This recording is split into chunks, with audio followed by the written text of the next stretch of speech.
네, 여러분 인류 역사상 가장 최악의 순간, 절망적인 순간을 하나 꼽으라고 한다면은 아마도 제2차 세계대전 당시에 그 아우슈비츠 수용소 상황을 이야기할 수 있을 것 같습니다.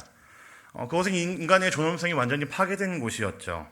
그러나 그 지옥 같은 현장에서도 희망의 싹을 움트고 있었음을 우리는 여러 가지 사건들과 이야기들을 통해서 확인을 할 수가 있습니다.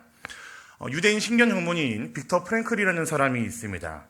그 사람도 역시나 똑같이 그 아우슈비츠 수용소에 갇히게 된 사람이었는데, 이 사람이 이제 정신분석학 의사이기 때문에 사람들의 그 끌려가는 모습들을 보면서 이 사람이 여러 가지 많은 것들을 분석하고 이제 결과들을 이 사람이 이야기를 했습니다. 이 사람이 그곳에 갇혀서 가스실로 끌려가는 사람들을 보니까 전부 다 하나같이 얼굴이 퀭한 사람이었다라는 거예요. 굉장히 절망적인 그 상황 가운데에서 그들의 마음을 가눌 수가 없고 스스로 삶을 포기하다시피 하고 있던 사람들의 얼굴이었고, 그들의 얼굴 속에서는 생기를 하나도 찾아볼 수가 없는 절망만이 가득한 얼굴들, 그런 근심이 가득한 얼굴들만이 그 가스실로 끌려가는 사람들의 모두 다 공통된 특징이었다라는 거죠. 그래서 이 프랭클이 그것을 보고 결심을 했습니다. 그는 이제 환경에 굴복하지 않고 아무리 절망적인 상황이라 할지라도 그 상황 가운데 자신의 몸을, 자신의 마음을, 자신의 어떤 감정과 태도를 맡기지 않기로 그 사람은 결정을 했습니다. 그래서 그 사람은 하루에 한 번씩 배식되는 작은 양의 음식을 가지고도 다른 사람들에게 그 반을 떼어서, 작은 양이지만 반을 떼어서 나눠주기도 하고요. 다른 수감자들과 함께 그것을 먹으면서 기쁨을 누릴 수 있었던 사람이었고, 또 그 사람의 얼굴 표정 가운데서 그 절망이 드러나지 않게 하려고 일부러 더 깨끗하게 얼굴을 이제 쉐입도 하고요. 깨진 유리 조각으로 이제 면도를 해가면서 단정한 용모를 이제 유지하려고 했었고, 그 얼굴에서는 이제 근엄함과 그리고 따뜻한 미소를 항상 그냥 장착하고 살았습니다. 그래서 자신이 아직 살아있다는 것을 보여주기 위해, 삶을 포기하지 않은 사람이라는 것을 보여주기 위해서 스스로에게 증명하는 모습들을 보여줬고, 다른 사람들에게도 그 모습들을 보여줬었습니다. 그래서 이 프랭클이라는 사람이 이제 그 아우슈비츠 수용소에서 나와서 자신의 그런 경험들을 이제 바탕으로 책을 하나 쓰게 됐는데, 그게 바로 죽음의 수용소에서라는 책입니다. 그래서 이 책에서 하는 내용은 간단합니다. 과거의 상처 혹은 환경에 집착하지 않고 희망찬 미래를, 의미를 두고서 살게 되면은 그것이 우리에게 어디 이루어진다라는 것을 담고 있는 굉장히 희망적인 책입니다. 물론 그 안에 담겨있는 내용들은 굉장히 우중충하고요. 고문받았던 그 내용들을 보면은 굉장히 끔찍한 것들이 많이 있지만, 이 책을 통해서 이제 빅터 프랭클이 말하고자 하는 것은 인간은 그 의미를 가지고 충분히 변할 수 있다는 것을 말하는 것이죠. 여러분, 그렇다면은 우리에게도 이 질문 똑같이 하면 좋겠습니다. 그렇다면 여러분, 우리의 희망은 어디에 있겠습니까? 사실 프랭클은 의미라는 것, 그리고 희망이라는 것에 그의 마음을 두고 집중해서 그는 이야기했고, 그의 삶이 변했음을, 그의 하루하루가 변했음을 이야기했습니다. 하지만 여러분, 우리 그리스도인들은 또 다르게 이야기해야 되지 않겠습니까? 우리의 상황이 아무리 아우슈비츠처럼 절망적이다 할지라도, 처절하다 할지라도, 우리 하나님 아버지는 굉장히 신실하시고 그 계획은 영원하시다는 데에 우리의 소망이, 우리의 희망이 있지 않겠습니까? 그저 하루하루를 의미 있게 바꿔가는 그 정도에서 그치는 것이 아니라, 우리의 절망 가운데 있을 때 우리의 소망은, 희망은 우리 하나님이 신실하시다는 그 사실이고, 우리 하나님은 영원하시다는 그 사실이 우리에게는 분명한 희망이며 소망이겠죠. 하나님께서는 우리가 구렁텅이에 있을 때에 예수 그리스도라는 선물을 주셨고 성령님을 우리에게 보내주셨습니다. 그것이 우리 하나님께서 우리에게 허락하신 희망이고 소망이라는 것을 우리는 너무나 잘 알고 있습니다. 오늘 우리는 이 말씀을 통해서 마른 뼈와 같은 절망 속에서도 반드시 회복을 일으키시는 하나님의 그 사랑을, 그 위로하심을 함께 확인하는 시간이 되면 좋겠습니다. 오늘 우리가 읽은 에스겔 37장은요, 이스라엘의 역사상 가장 최악의 상황 이후, 비극적인 상황 이후에 쓰여진 말씀입니다. 그 말씀들을 쭉 보시면은 아주 굉장히 처참한 절망을 담고 있는 말씀이죠. 나라는 망하고 적국의 포로로 끌려가는 것을 배경으로 하고 있습니다. 그들이 그토록 믿어왔던 하나님의 임재의 상징인 성전이 무너졌습니다.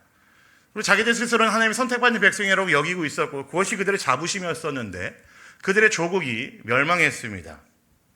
하나님의 백성이라는 정체성이 무너진 것이었고, 성전이 무너졌다는 것은 하나님이 우리를 버리셨다라고 하는 그들이 갖고 있던 신학적인 어떤 질문에 대한 절망이 바로 오늘 이 배경에 가득히 쓰여 있습니다.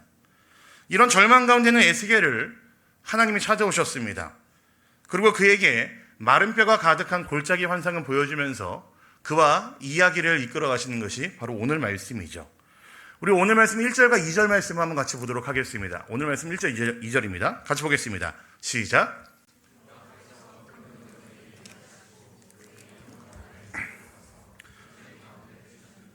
거기 뼈가 가득하더라. 나를 그 뼈 사방으로 지나가게 하시기로 본즉 그 골짜기 지면에 뼈가 심이 많고 아주 말랐더라. 여러분, 하나님께서 에스겔을 한 골짜기로 데려가셨는데 그곳에 뼈가 가득 찼습니다. 뭐 먹을 것이 가득 찼으면 좀 좋을 것 같은데 먹는 것이 아니라 뼈가 가득했다라는 거죠. 2절의 마지막을 보면은 심이 많고 아주 말랐더라라고 기록되어 있는 것을 보니까 죽은 지 얼마 안 된 상태가 아니라 죽은 지도 오래됐고 그 있는 수분이랑 수분이 다 빠져서 수분이 빵프로인 아주 바짝 마른 상태의 뼈들이 그곳에 가득했다라는 겁니다. 여러분, 혹시 이 상황을 한번 상상해 보신 적 있습니까? 이게 얼마나 끔찍한지 혹시 상상이 되십니까? 제가 예전에 캄보디아에 비전 트립을 다녀온 적이 있습니다. 청년들을 데리고. 근데 여러분, 캄보디아 하면 생각나시는 게 있죠. 바로 시엠립에 있는 앙코르와트가 제일 먼저 생각나실 겁니다.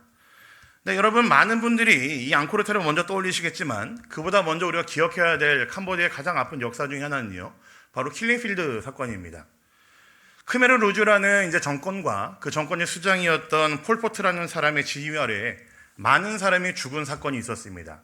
우리가 잘 알고 있는 킬링필드의 사건이고요. 그때 최소 150만 명 이상 되는 사람이, 어떤 사람은 캄보디아 전체 인구의 4분의 1이 죽었다라고도 이야기를 합니다. 최소 200만에서 220만까지 추산하는 분들이 있습니다. 그 많은 사람들이 학살당했던 사건이 바로 킬링필드 사건이죠. 그래서 제가 그 캄보디아를 방문해서 현재 사역하는 선교사님이 저를 데리고, 저랑 그 팀을 데리고 가셨던 곳이 바로 이제 킬링필드 박물관에 데려가셨었습니다. 그러니까 앙코르와트 같은 데려가셨으면 제가 좋았을 텐데 처음에 오자마자 저희들 데려가신 곳이 킬링필드 박물관이었어요. 그래서 데려갔는데 대충 경관만 봤을 때는 큰 넓은 공원이 있고 좀 오래되고 낡은 건물 같아 보이는 회색 건물이 몇 개 있고요. 그렇게 좀 크게 다를 거 없어 보이는 그런 곳이었습니다. 근데 정문을 지나서 이제 초입쯤에 들어가니까 큰 탑이 하나 있었는데 거기를 제가 들여다봤다가 굉장히 요즘 말로 깜놀했습니다. 왜냐하면 그 탑을 이루고 있는 그 안에 가득 차 있던 것이 뭐였냐면요, 사람의 뼈였거든요. 그때 당시에 희생됐던 사람들의 뼈를, 유골을 전부 다 이제 수습을 해가지고 그 유골을 이제 가득히 세워서 탑을 하나 이루고 있었습니다. 여러분, 제가 그것을 봤었을 때요, 그냥 어떤 이제 박물관이니까 기념할 만한 것이니까라고 생각했었는데 저는 그 탑을 보면서 오늘 이 말씀이 딱 생각났습니다. 에스겔이 봤었던 그 환상의 모습들 가운데에 그 골짜기에 가득했던 뼈의 모습들이 아마 에스겔이 봤던 것처럼 나도 봤다면은 굉장히 소름 끼쳤을 것 같아요. 굉장한 절망입니다. 아무것도 보이지가 않는, 희망이라고는 조금도 드러나지 않는 그런 땅이고 그런 모습이 바로 뼈가 가득한 그 골짜기의 모습이었을 겁니다. 성경에서는 뼈를 종종 인간의 가장 깊은 내면과 영적 상태를 연결시킵니다. 시편 말씀 보시면은 다윗이 이런 시를 썼습니다. 시편 6절 2절 보시면요, 읽을 건 아니지만요, 그의 시 가운데 이렇게 고백을 합니다. 나의 뼈가 떨리오니 나를 고치소서라고 되어 있고요. 시편 32편 3절에 보시면은 마지막에 내 뼈가 쇠하였도다라고 되어 있습니다. 전부 다 다윗이 어려운 가운데 있을 때에, 쫓겼을 때에, 절망 가운데 있을 때에 썼던 고백들입니다. 그러니까 이 뼈를 통해서 다윗이 무엇을 얘기합니까? 내가 얼마나 이제 극심한 고통 가운데 있는지, 처참한 절망 가운데 있는지를 이야기하는 것이 바로 뼈를 통해서 이야기하는 그들의 심상이라는 것이죠. 오늘 본문의 많은 뼈들은요, 당시 포로 생활을 하면서 우리의 소망이 끊어졌다라고 탄식하던 이스라엘 백성들의 모습이 그대로 녹아있는 모습입니다. 심각한 절망이고요, 처참한 절망입니다. 처절한 절망이고 탄식만이 가득한 모습을 드러내고 있는 것이 뼈가 가득한 골짜기의 모습입니다. 이 절망의 한복판으로 에스겔을 데리고 가신 하나님께서 에스겔에 질문을 하십니다. 그에게 던진 질문이 이겁니다. 인자야, 이 뼈들이 능히 살 수 있겠느냐라고 물어보세요. 너가 볼 땐 어떠니? 지금 아무것도 없는 이 뼈들, 수분조차 말라버리고 오래되고 오래된 이 뼈들이 살 수 있겠니? 라고 물어보는 겁니다. 제가 이 말씀을 묵상하다 보니까요, 저는 하나님께서 우리에게도 이렇게 물어보고 계신다고 생각이 들어요. 얘야, 이 교회가 다시 살아날 수 있겠니? 하고 묻는 것 같습니다. 너의 식어진 영혼이 다시 뜨거워질 수 있겠니? 라고 묻는 것 같아요. 너의 삶에 존재하는 여러 가지 많은 문제들로 인해서 깨어진 너의 가정의 문제들이, 무너진 공동체가, 너의 마음이 다시 과연 일어날 수 있겠니? 라고 묻는 것 같습니다. 수분이 모조리 다 빠져버린 처참한 절망 그 자체, 희망이라고는 전혀 없는 이 마르고 다른 뼈들이 과연 살 수 있겠니라는 말이 바로 그런 뜻 아니겠습니까? 과연 이 극심한 절망 가운데 너에게 희망이 있니? 라고 묻는 것 같습니다. 근데 이에 대한 에스겔의 대답이 기가 막히죠. 그의 대답이 이겁니다. 주 여호와여, 주께서 아시나이다 라고 고백합니다. 내 경과 상식으로는 아니오라고 말할 수 있을 것 같지만, 희망이 보이지 않아서 끝났다고 얘기할 수 있을 것 같지만, 생명의 주관자이신 하나님의 손에 맡겨드린 방법이기 때문에 분명히 방법이 있다라고 인정하는 위대한 고백이 에스겔의 이 고백입니다. 주께서 아시나이다. 내 눈에는 절망밖에 없는 그 땅이고 그 상황이지만, 조금의 희망도, 신라 같은 희망도 보이지 않는 그런 상황이지만, 사람의 머리로 봤을 때는 절망이고요. 하나님의 손으로 맡겨드린다면 분명히 방법이 있을 것을 믿습니다라는 고백이죠. 여러분, 우리의 가정에, 우리의 영혼에 이 공동체의 소망이 끊어졌다고 느꼈을 때에 여러분, 이 고백이 우리들의 입술을 통해 고백되어지길 소망합니다. 주님이 아십니다. 주님이 하시면 다 됩니다. 주님만이 희망입니다라는 고백이 우리의 입술을 통해서 고백되어지기를 소망합니다. 여러분, 하나님께서 에스겔에게 이제 뼈들에게 말하라라고 명령을 하십니다. 그래서 하나님의 명령에 따라서 에스겔이 그 뼈들에게 대언을 하자 놀라운 광경이 일어납니다. 우리 오늘 말씀 7절과 8절 한번 같이 보도록 하겠습니다. 7절, 8절입니다. 보겠습니다. 시작. 이에 내가 명령을 따라 대언하니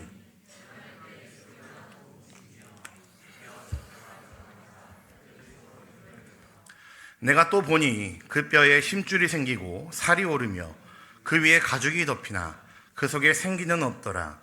여러분, 무슨 일이 일어납니까? 뼈들이 서로 맞춰집니다. 힘줄이 생기고 살이 오르고 가죽이 덮어집니다. 그러니까 인간의 육체가 생기기 시작했다라는 거죠. 마른 뼈였습니다. 수분이 조금도 있지도 않는 그 마른 뼈들 위에 살이 붙고요, 힘줄이 들어가고요, 근육이 생기고요, 그 위에 가죽이 덮이기 시작합니다. 완벽한 인체의 구조를 가지게 되었죠. 여러분, 기가 막히지 않습니까? 성경에 담겨있는 말씀이지만, 환상 가운데 해준 말씀이지만 상상만 해도 굉장한 일이 일어나고 있습니다. 마른 뼈 같았던 그 뼈들이 서로 맞춰지기 시작했고, 심줄이 차오르고 살이 차오르고 그의 인간의 모습을 보여줄 수 있는 가죽들이 덮이기 시작합니다. 여러분, 교회에 빗대보면 딱 이런 이야기인 것 같아요. 교회 건물이 멋있게 잘 세워지고 예산이 잘 짜이고 제자훈련 프로그램들이 여러 가지로 돌아갑니다. 클래스들이 여러 개 돌아갑니다. 세련된 영상과 음향도 있고요, 굉장히 매끄럽게 진행되는 예배 순서들이 있습니다. 매 순간순간 예배마다 많은 사람들로부터 황홀하게 할 만큼 굉장히 감동적인 순간으로 연출이 됩니다. 사역도 활발해요. 교회 곳곳에 프로그램도 엄청 많습니다. 부흥하고 있는 것 같고 굉장히 건강하고 잘 조직된 어떤 공동체의 모습을 보여줍니다. 이게 딱 지금 이 모습이잖아요. 마른 뼈와 같았던 것들이 희망이 없다 생각되던 그 모든 것들이 뼈가 맞춰지고 사람의 몸으로 멋들어지게 만들어져 갑니다. 교회의 모습도 그럴 수 있다라는 거죠. 근데 문제가 뭔지 아십니까? 8절 마지막에 있는 진단이 있습니다. 굉장히 충격적이죠. 죄송한데 8절 말씀 한 번 더 보여주시겠습니까? 8절 말씀 마지막에 이렇게 되어 있습니다. 그 속에 뭐가 없다고요? 생기는 없었습니다. 아무리 골격이 완벽해졌고 인간의 육체와 같았다 할지라도 그 안에 생기가 없으면 여러분, 군대가 아닙니다. 그냥 살이 차오른 시체에 불과하겠죠. 외형이 회복되었다는 것이 생명의 회복을 말하는 것이 아닙니다. 구조는 잘 갖춰져 있을지 몰라도 그 안에 뭐가 없었다라는 겁니까? 숨이 없었다라는 겁니다. 여러분, 교회가 기능적으로 잘 움직이고 있습니다. 근데 생기가 없다면요, 그 교회는 아직 살아난 거 아닙니다. 우리의 육체가 기능적으로 잘 움직이고 팔도 잘 뻗었다가 접었다가 할 수 있고요, 잘 뛰기도 합니다. 고개도 좌우로 까딱까딱 잘하고요. 근데 그 존재가 숨을 못 쉰다면 살아있는 거 아니죠. 몸만 움직일 뿐이죠. 여러분, 우리는 지금 온 교회가 한 마음으로 40일 릴레이 금식 기도를 하고 있습니다. 굉장히 힘든 일입니다. 저 같은 사람에게 한 끼 금식하라는 것은요, 정말 죽을 만큼 힘든 일이에요. 네, 공감을 못 하시네요. 저는 그렇습니다. 분명히 잘 진행될 거라고 저는 믿습니다. 우리 성도들의 마음이 굉장히 열심이고 이 교회를 향한 우리 성도들의 마음이 참으로 진실하기 때문에 저는 잘 진행될 거라고 생각합니다. 많은 성도들이 이 교회의 부흥을 갈망하면서 열심히 기도하고 열심히 동참할 것이라고 믿어 의심치 않습니다. 그런데 여러분, 우리 안에 생기가 없으면 어떡합니까? 이 교회의 회복과 부흥을 위해서, 개인의 회복과 부흥을 위해서 우리는 계속해서 기도하고 있고 바라고 있는데, 그 안에서 우리 각자가 성령의 충만함을 받지 않고 성령의 다스리심에 민감하게 반응하지 않는다면 여러분 어떻겠습니까? 우리의 영혼을 깨우고 하나님의 은혜를 간절히 구하며 나아가는 40일 금식 릴레이 기도하는 그 시간들 가운데에 그 기도가 그저 우리에게는 365일 가운데 40일 정도 금식하며 기도할 수 있는 특별한 40일로 끝난다면 여러분 어떻겠습니까? 여러분 과연 진정한 회복이 가능하겠습니까? 하나님께서 에스겔을 통해서 마른 뼈를 일으키셨습니다. 온갖 육체와 골격과 구전은 전부 다 만드셨습니다. 하지만 잘 보십시오. 그것에 살았다고 표현하지 않습니다. 이유는 간단합니다. 생기가 없었거든요. 아무리 기능적으로 훌륭해도 잘 움직여도 하나님께서는 그 육체들에게 살았다라고 얘기하지 않으셨습니다. 생기가 없었거든요. 그래서 이제 하나님께서는 결정적인 명령을 에스겔에게 내리십니다. 우리 오늘 말씀 9절과 10절인데요. 한번 같이 또 보겠습니다. 9절 10절입니다. 보겠습니다. 시작. 또 내게 이르시되 인자야 너는 생기를 향하여 대언하라. 생기에게 대언하여 이르기를 주 여호와께서 이같이 말씀하시기를 생기야 사방에서부터 와서 이 죽음을 당한 자에게 붙어서 살아나게 하라 하셨다 하라. 이에 내가 그 명령대로 대언하였더니 생기가 그들에게 들어가매 그들이 곧 살아나서 일어나 서는데 극히 큰 군대더라. 여러분 생기가 들어왔을 때 비로소 살았다라고 표현하십니다. 생기가 없었을 때 기능만 가지고는 살았다고 얘기 안 하셨는데 생기가 들어가라고 생기가 들어가니 그 이후에 살았다라고 표현하십니다. 여기서 생기라는 단어를 찾아보니까요. 히브리어로 루아흐라는 단어를 사용합니다. 뜻이 굉장히 여러 가지요. 오늘 말씀에 있는 건 생기라는 단어도 있고요. 때로는 바람을 뜻할 때 루아흐라는 단어를 씁니다. 우리의 숨결을 이야기할 때도 이 루아흐라는 단어를 씁니다. 구약에서는 잘 사용하지 않는 표현이지만 때로는 성령을 말할 때에도 루아흐라는 단어를 씁니다. 여러분 이 성령의 생기가 들어가니까 무슨 일이 일어났습니까? 단순히 누워있던 시체가 숨을 쉬는 정도가 아니었습니다. 외형만 유지하던 조직들이 이제 생명을 얻고 그들을 알고 뭐라고 표현합니까? 큰 군대가 되었다라고 이야기를 합니다. 그전에는 그냥 살아 숨쉬는 시체였을지 모르겠지만 그냥 육체만 잘 있는 시체였을지 모르겠지만 성령이 들어가니까 그 시체에게 뭐라고 합니까? 큰 군대가 되었다라고 이야기를 하죠. 여러 시스템과 프로그램을 사람들이 모이게 할 수 있지만 성령은 사람을 변화시킵니다. 훈련들은 많은 지식들을 전달할 수 있고 성경에 있는 내용들을 꿀같이 달달하는 것들을 알게 할 수 있겠지만 여러분 성령은 그 말씀을 통해서 사명을 깨우치게 하는 게 성령이죠. 조직은 질서를 유지합니다. 시스템은 조직을 굉장히 멋들어지게 만들죠. 하지만 성령은 세상을 이길 수 있는 능력과 힘을 주는 것이 성령입니다. 제가 얼마 전에 이 말씀을 언급한 적이 있는데요. 목회자들의 목회자라고 칭함받는 사람 중에 에이든 윌슨 토저라는 분이 있습니다. 그분이 현대 교회를 향해서 이렇게 좀 뼈아픈 말을 하셨는데 이렇게 이야기를 했습니다. 만약 오늘날 교회에서 성령을 뺀다 해도 우리가 하는 일의 95%가 계속될 것이고 아무도 그 차이를 알지 못할 것이다. 하지만 만약 신약교회에서 성령을 뺀다면은 그들이 행했던 일의 95%는 멈췄을 것이고 모두 그 차이를 알았을 것이다 라고 이야기를 합니다. 여러분 이게 무슨 의미인지 아십니까? 성령의 인도하심이 얼마나 중요한지를 이야기하고 있습니다. 현대 교회는 성령과 상관없이 진행되는 것들이 너무나 많다라는 것을 콕 집어서 이야기하는 거죠. 교회는 원래 안 그랬는데 성령이 항상 있었고 성령의 인도하심을 받았고 성령의 인도에 민감하게 반응했었고 그 충만함이 정말로 그 교회 구성원들 모두의 바람이었고 소망이었었는데 그래서 그들에게 성령이 없다고 한다면은 모두가 그 차이를 알았을 것인데 현대교회는 그 차이를 모를 거라는 이야기입니다. 성령 없이도 이루어질 수 있는 것이 교회의 여러 가지 시스템들이고 프로그램들이고 교회 구조이고 조직이고 성령 없이도 그렇게 이루어져 왔었다라는 것을 이야기하는 거죠. 여러분, 그래서 오늘 우리 교회가, 우리의 심령이 진정으로 갈망해야 되는 것은 새로운 프로그램이 아닙니다. 더 좋은 사람, 더 좋은 교역자, 더 좋은 시스템, 더 좋은 훈련들이 아닙니다. 우리는 생기, 성령을 갈망해야 되겠죠. 그 존재를 존재답게 만들어줄 수 있는 성령이 우리에게 반드시 있어야 되겠죠. 충만하면 반드시 우리는 갈망해야 되겠죠. 찬양의 열기뿐만 아니라 그 가운데 임할 성령의 임재를, 노련한 예배 순서가 아니라 성령을 통한 하나님의 역사하심을, 조직과 구조가 아니라 하나님의 숨결이신 성령을, 그 생기를 우리가 구해야 되지 않겠습니까? 하나님께서 분명히 마른 뼈를 살리시겠다고 말씀하셨습니다. 오늘 말씀 5절과 6절을 보시면요, 계속해서 반복되는 표현이 하나 있는데 살아나리라 라는 표현입니다. 성경의 원어로는 카야라는 단어를 쓰는데요, 이 카야라는 단어는요, 살다, 소생되다라는 의미를 가지고 있습니다. 근데 동시에 이런 표현도 있어요.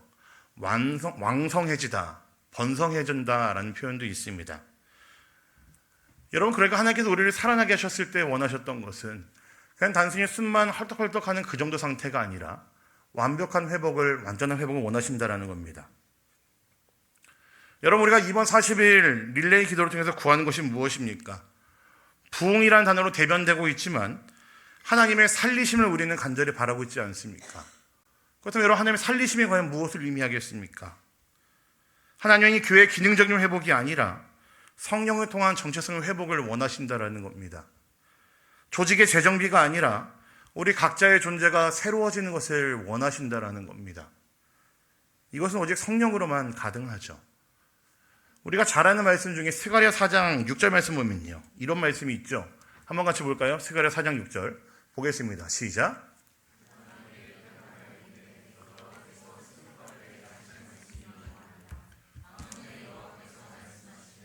이는 힘으로 되지 아니하며 능력으로 되지 아니하고 오직 나의 영으로. 여러분, 힘으로 안 됩니다. 능력으로 안 되고요. 무엇으로 가능합니까? 성령으로 가능합니다. 성령이 임하면은, 성령이 충만해지면 관계가 회복됩니다. 성령이 임하면은, 성령으로 충만해지면은 죄의 습관이 끊어지고 병든 심령이 고침받습니다. 여러분, 이것이 바로 부흥이죠. 사람 많아지는 거, 우리의 프로그램들이 잘 들어가고 멋들어지게 짜임새 있게 돌아가는 것이 부흥이 아니라, 여러분, 이게 부흥 아니겠습니까? 우리의 연약한 모습들이 끊어지고 성령으로 인해 회복되어지는 것, 병든 심령이 고침받고 우리의 반복되는 죄의 습관들이 끊어지는 것, 우리 몸에서 풀풀 나던 사람 냄새가, 세상의 냄새가 예수의 향기로 바뀌어가고 서로 안에 사랑과 사랑이 드러나고 보여지는 것, 여러분, 이게 부흥 아니겠습니까? 하나님께서 이 마른 뼈들을 살리시는 최종 목적이 무엇인지를 오늘 말씀에 보면은 너무나 분명하게 드러나고 있습니다. 다 읽진 않겠지만요, 오늘 우리가 읽은 본문에 그 비밀이 숨어 있습니다. 반복되어 나타나는 문장이 있는데 혹시 보이시는지 모르겠어요. 제가 색깔을 다르게 표시해놨거든요. 자, 6절 말씀 보시면요, 이렇게 되어 있죠. 마지막에 보면은 내가 여호와인 줄을 알리라 되어 있습니다. 13절도 동일합니다. 내가 여호와인 줄을 알리라 라고 되어 있습니다. 14절은 살짝 비슷합니다. 나 여호와가 이 일을 말하고 이룬 줄을 너희가 알리라 라고 되어 있습니다. 여러분, 근데 제가 지금 이 세 절 말씀만 찾았는데요, 에스겔서 전체를 보시면요, 이런 비슷한 표현, 똑같은 표현이 한 65번 정도 반복됩니다. 그러니까 에스겔서를 통해서 하나님께서 말씀하시고자 하시는 것이 분명하고 명료합니다. 뭐라고요? 이 모든 일들을 통해서 내가 여호와인 줄을 알리라 라는 것입니다. 하나님께서 이루시는 회복의 은혜는요, 목적은요, 단순한 회복 그 자체가 아니었습니다. 우리가 이전보다 조금 더 편안해지고 교회인의 숫자가 늘어나는 것이 목적이 아니었다고요. 이 모든 과정을 통해서 오직 여호와 하나님만이 우리 삶의 유일한 주인이시며 죽은 자를 살리시는 전능자이심을 온 세상이 알게 하기 위해서 하셨다라는 겁니다. 우리의 가정이 살아나야 하는 이유, 우리 교회가 성령으로 충만해져서 부흥을 갈망해야 되는 이유는 단 하나입니다. 우리를 통해 하나님의 살아계심이 증명되어야 되는 것, 이 교회를 통해서 이 땅 가운데에 너무나 절망적인 상황들이 가득한 상하이 땅이고 중국 땅일지 모르겠지만, 우리의 주변일지 모르겠지만, 이 교회를 통해서 하나님이 살아계심을 드러내고 보여줘야 되는 거, 여러분, 이것이 부흥의 목적이고 성령을 우리에게 허락하신 이유라는 것입니다. 말씀을 마무리하겠습니다. 여러분, 에스겔의 환상은요, 먼 옛날의 이야기가 아닙니다. 오늘 우리의 이야기이죠. 여러분, 부탁드리는 것은 껍데기만 회복되어 있는 마른 뼈로 남아있지 않으시면 좋겠습니다. 시스템과 프로그램이라는 가죽 뒤에 숨지 않으시면 좋겠습니다. 우리에게 정말 필요한 것은 새로운 매뉴얼이 아니라 사방에서 불어온 하나님의 숨결, 성령이라는 것을 기억하시면 좋겠습니다. 성령의 은혜, 성령의 충만함이 우리에게 너무나 필요하다는 사실이죠. 그래서 저는 올해 우리 교회 표어가요, 너무나 좋습니다. 굉장히 의미 있다고 생각합니다. 우리 교회 표어가 무엇이죠? 성령의 능력으로 부흥하는 교회입니다. 그냥 부흥하는 교회 아닙니다. 성령의 능력으로 부흥하는 교회입니다.